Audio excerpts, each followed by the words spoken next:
lively coming out. They be wondering what we talking about. Salute, YouTube. What it is. Nocturnal Thoughts, man. Boxing After Dark. You know what? Charlo is starting to develop a habit of celebrating before he get his neck all the way out of the guillotine.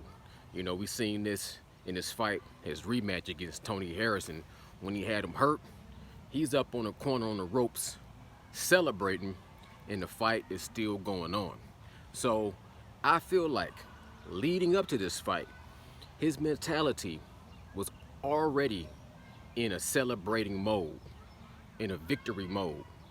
Like, he celebrated before he won. When you listen to his interviews, he was talking almost as if he already had everything in the bag.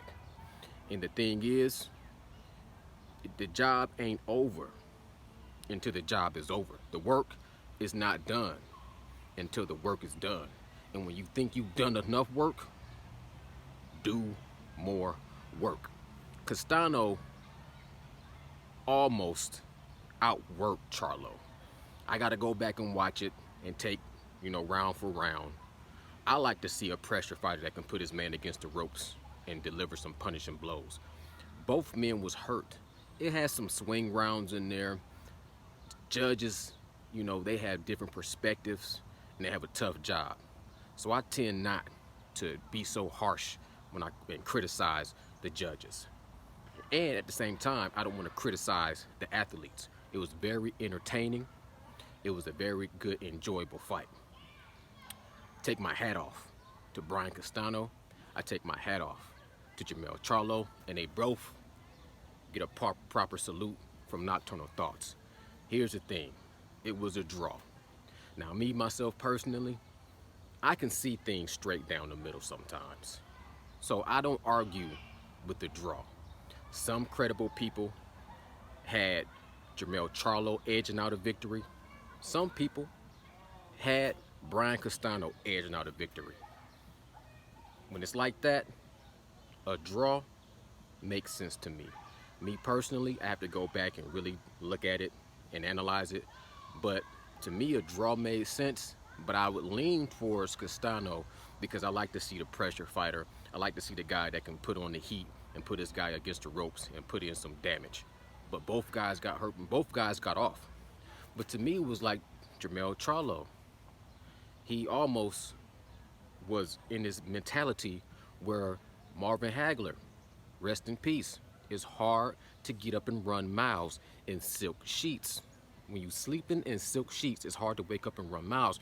People take that, and I feel like they brush over it these days because it's becoming a cliche statement.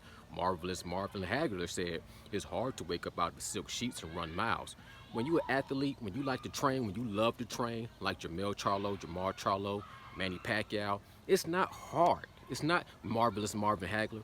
It's not hard to wake up and train and run miles when you're sleeping in silk sheets. But it's still hard to maintain that hunger when you eating, to stay hungry, to train like it's your last day.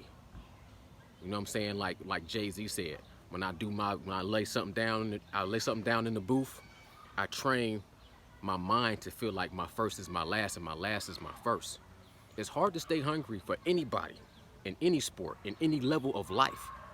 Period. In any aspect of life, it's hard for people to stay hungry when they eating. And that's when you really think about that significance. It's hard to run miles. No, it's easy to get up and do the routine, run miles, train, hit the heavy bag. But do you stay so hungry to where you run the extra miles? Before you was a champion, you got up and you ran 6 miles. Now you a champion, you wake up and you run 8 miles. Put a pin in that. I digress. We'll get back to that, a little bit later. I thought it was a great fight. I think Charlo in a rematch, even though he kind of brushed off the idea of a rematch, but most fighters do that. We all remember Rocky Part 1 at the end of that fight. Both guys, Apollo and Rocky, was like, no rematch. And we know how that all played out, right? So we'll see when those guys get to sit home and let everything marinate and soak in how they feel, how Charlo feels about a rematch in the future.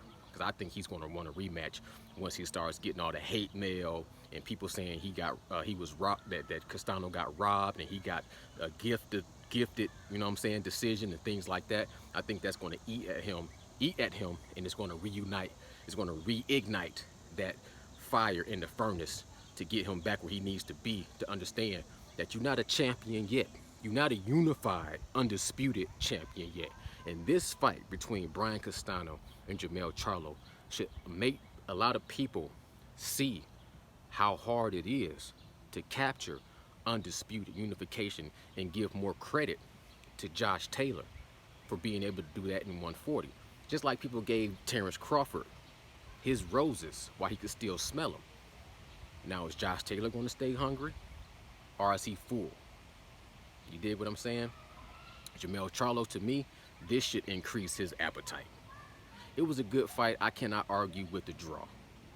I like to see the pressure fighter, but I also seen a lot of work that wasn't as effective as it may have seemed when you first watch it. And you know, to me, it looked like Jermell Charlo was overthinking, and he was fighting a little bit more, what I want to say, not hesitant, what's a good word? Jermell Charlo seemed to be reserving and fighting too much of a cerebral fight, but he seemed like he was fighting like a timid fight. Like he felt, it looked like if he just was going to get gifted a win just by showing up. You know what I'm saying? And I can't blame him, because he had some tough fights. You know, you just, you know, knocked out Jorge Cota. Then you know what I'm saying, came in there and you got your rematch and you knocked out Tony Harrison.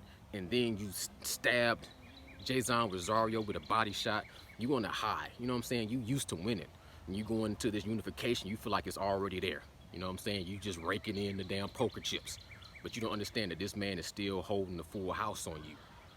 So what happens is, you know what I'm saying?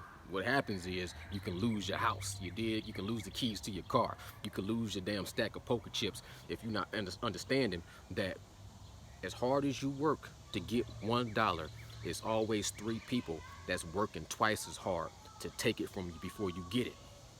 So good fight. Right now I'm cool with the draw. If I go back and watch the entire fight with a scorecard, I'll come back and I'll say I edged it for Castano for 1 round, or I edged it for Charlo for 1 round. But right now I'm cool with the draw. You dig what I'm saying? Based off what I seen, you know what I'm saying, watching the fight. But I understand when people say it was a robbery. I understand when people, you know, it's just one of those fights. It's one of those 50-50 fights, and it should ignite for both fighters to want to do a rematch. Period. Point blank. Didn't want to make this video too long, you know what I'm saying? But just wanted to touch bases with everybody. And there you have it. It's Nocturnal Thoughts, man. I'm signing out. Salute all my new subscribers, man. I want to do like a 1,000 push-up video for my 1,000 subscribers. So holla back at me in the comments. Let me know what's happening, how you feel about the fight, and what should Charlo do next.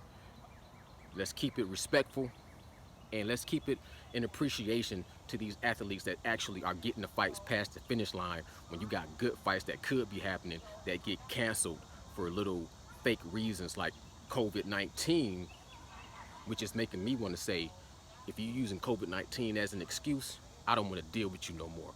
Nocturnal Thoughts, I'm signing out. Gone. Salute. Bow.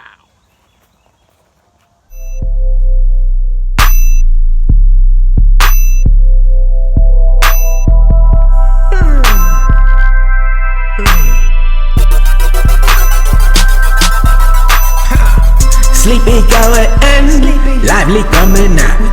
They be wondering what we talking about.